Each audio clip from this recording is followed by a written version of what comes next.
to start this year's event through a different lens and by having a different conversation. St. Pete Pride was created out of a desire to ensure safe space for all people of the LGBTQIA+ community of Tampa Bay, to celebrate unity and the many things that make us similar. As we move forward into a bright new future, we do so purposefully and with intention to not just embrace those similarities, but welcome, celebrate, and promote respect for the many intersections of the human experience.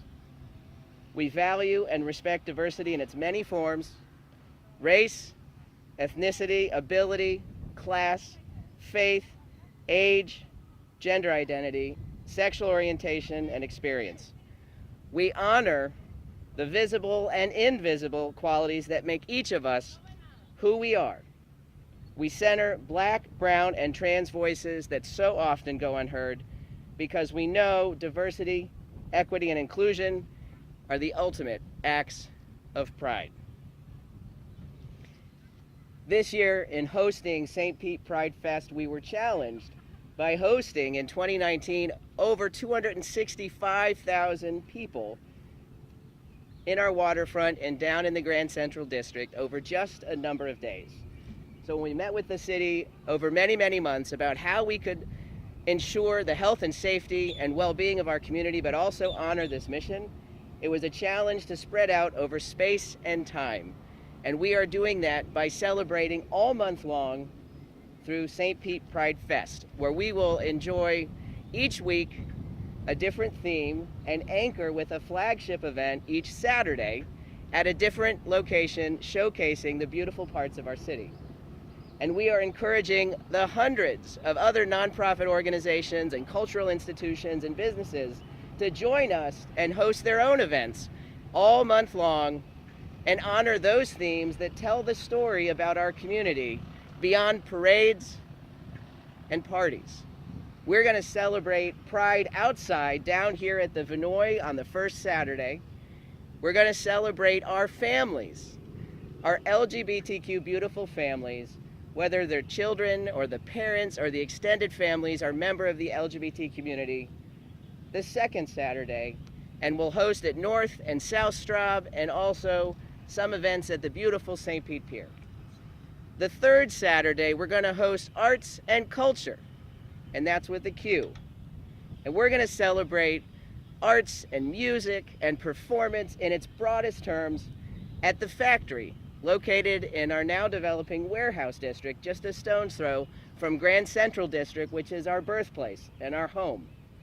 And the fourth Saturday, we're going to host the Pride Picnic and fireworks brought to us by True Leave this year, back on the waterfront in North and South Straub. And of course, the whole community is welcome to enjoy those spectacular fireworks the last Saturday of the month of June.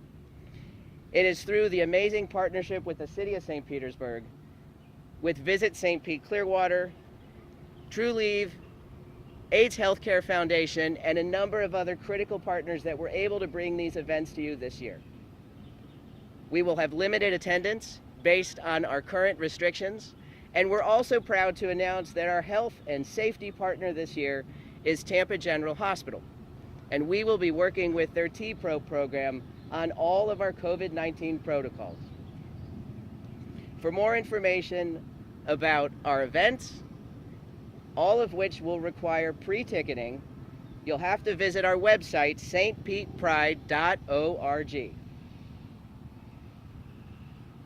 We're thrilled to bring this opportunity to our business owners, to our vendors, to our community, and we look forward to seeing what develops this year through our 19th season and beyond, as next year is St. Pete Pride's 20th anniversary. With that, I'll pass it over to Mayor Christman. Thank you, Nathan. Good afternoon, everyone. What a pleasure it is to be here with you today to talk about this year's St. Pete Pride. You know, in St. Pete, our vision statement is of being a city of opportunity where the sun shines on all who come to live, work, and play.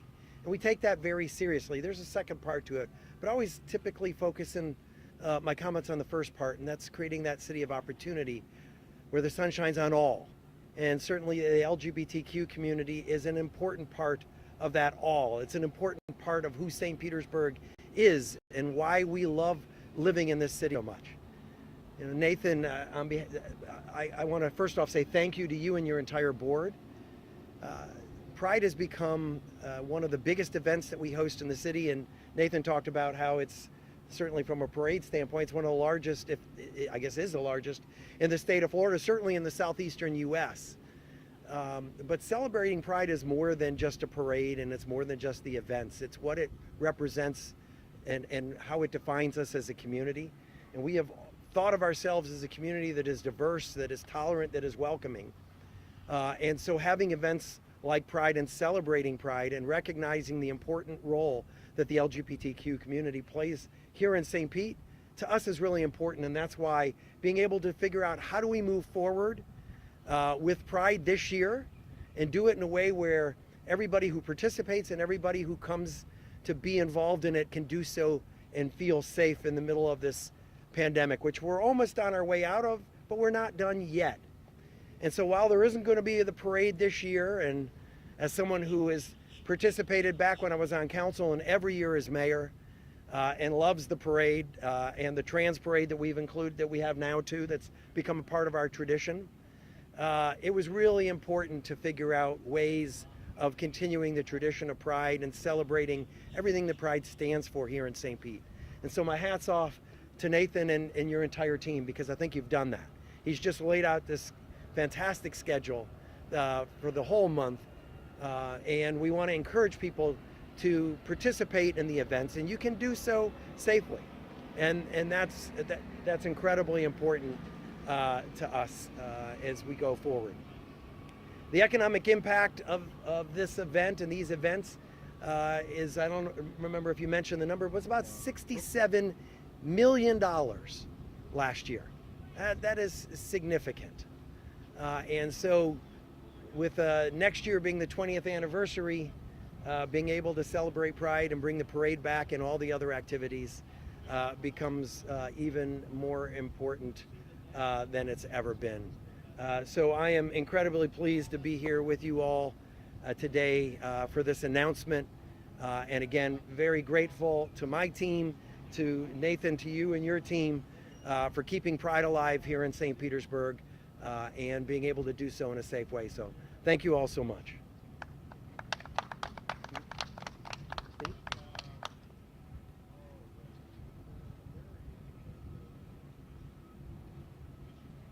Good afternoon. My name is Steve Hayes with Visit St. Pete Clearwater. And Mayor, first of all, I see you ordered the perfect weather for the backdrop. I got the picture of the sailboat in the background, which is exactly a great picture to help tell people about our wonderful community. I wanted to go through and talk about pivot and the fact that we take a major event like this, and Nathan and his teams have gotten together working with the city to come up with, I think, is probably a better way to showcase our community and what we have over a longer period of time, and really adds more diversity. Now, the fact is that you can reaching an arts and culture market, a family market, normal travelers that will be coming here to our community, I think is important, and especially as we come out of the pandemic and those within the hospitality industry. That's really critical that we make this change in order to welcome some sanity into what we do on an everyday basis. You know, St. Pete was named one of the top 10 cities to visit, big cities to visit by the readers of Condé Nast Traveler. And I think it's because of events like we have with St. Pete Pride that go through to make us this really cool, hip vibe place to visit. We are super proud to be involved and have been for a number of years with this event. And the fact that it's going to be expanded and it's going to cover the month of June, I think is even better. And we look forward to working with Nathan and his team, the mayor, and everyone to make this successful. Thank you. One other thing, I would be remiss, and my apologies for not recognizing two folks who are very important to us here in the city of St. Petersburg, our LGBTQ liaison, Jim Nixon, and our liaison with the St. Petersburg Police Department, Marcus Hughes. So thank you guys both for everything that you all do. So,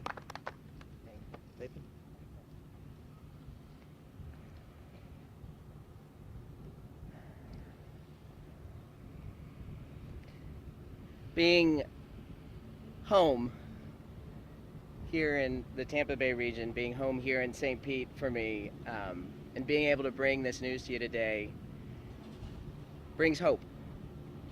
And I am thrilled to work with the city and with Visit St. Pete Clearwater and all of our partners to bring this to fruition. And I look forward to seeing folks lean in and start announcing some of those other events and talking about them. I've already heard about dozens of events. Folks have wanted to host events the last week of June, but couldn't quite fit it in on the schedule. So this is an open invitation for our entire community across the region to enjoy and celebrate the beautiful diversity of St. Petersburg.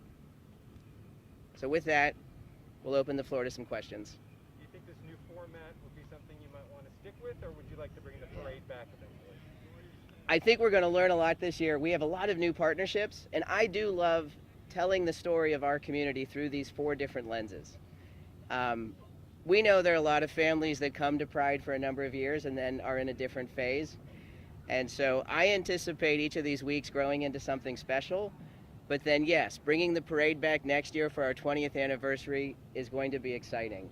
And I have had lots of initial meetings over the last several years with a lot of organizations that are excited about what St. Petersburg is all about. And I think not only will we see the expansion of what we do for St. Pete Pride in June, but I think there's a lot of new exciting partnerships on the horizon. Do you think there's going to be a difference in attendance without the parade this year? Well, there will have to be, because right now we have limited attendance as sort of the requirement for each of the event spaces based on where we sit right now with COVID. But that's why we want and encourage all of our partners to hold events. So while our attendance isn't going to be 265,000, if hundreds of events are happening over every day in June, we will all be celebrating Pride and sharing in the diversity of our city.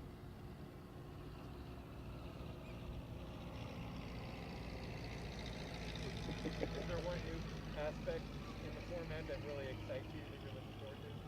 Oh gosh, that's so hard to answer. I really, as this initial idea came from somebody with a tremendously creative mind, and we talked about it as a team, there were just, honestly, this year, I think we had hoped we could do even more things because it brought out so many new ideas and so many new conversations with new partners. So that tells us it's a winning formula.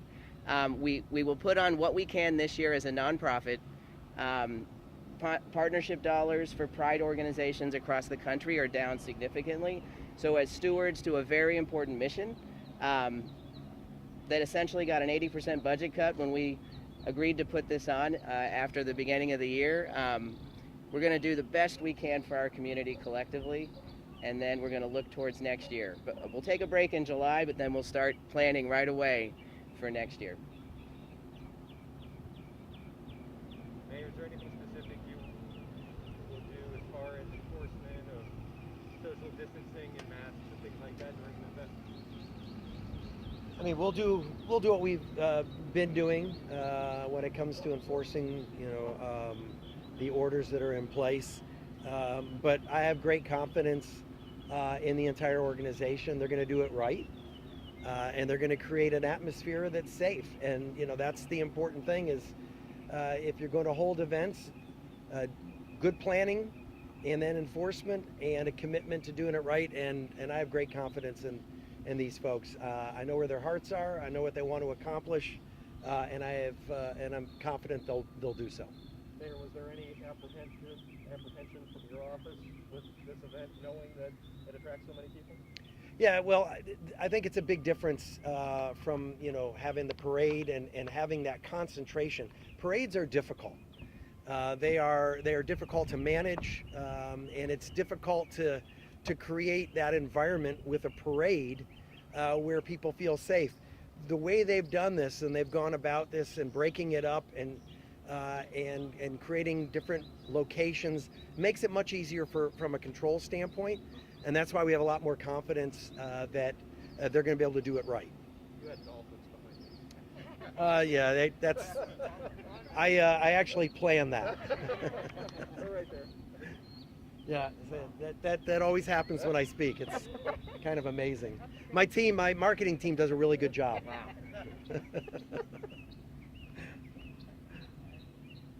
All right. Thank you all. Thank you. It's so weird that that happens all the time. Up here if anyone needs them to take back immediately with them. It's awesome. Yeah. No, I'm really excited. Yeah. No, me too. Yeah, it was perfectly on cue. That was going on. You know, It was amazing. I can tell you, Zoom in it's, and everything. it's so funny because I can tell you stories of different times that I've spoken or I've had people, mayors from other cities that are visiting me, and we're up by the waterfront, and up come the dolphins. And I was the one answering the question, and I have no idea what you said.